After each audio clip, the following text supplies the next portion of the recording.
Wi-Fi is no longer optional for multi-tenant properties.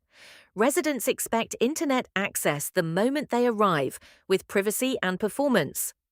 Managed Wi-Fi providers deliver contractual 99.999% uptime and automated security patching, whilst generating measurable rent premiums and reduced vacancy periods. Start with three core concepts. A VLAN is a logical partition that isolates network traffic between segments. iPSK assigns a unique Wi-Fi password to each user, placing them on a specific VLAN for privacy. And 802.x is the industry standard requiring authentication against a central directory before granting network access. Three rules matter most.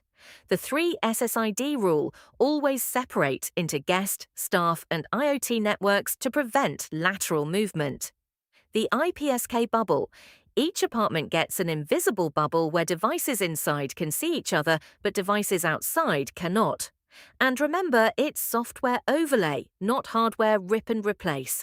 Managed Wi-Fi platforms work with your existing Cisco, Aruba, or Ruckus access points. Read the full guide at purple.ai.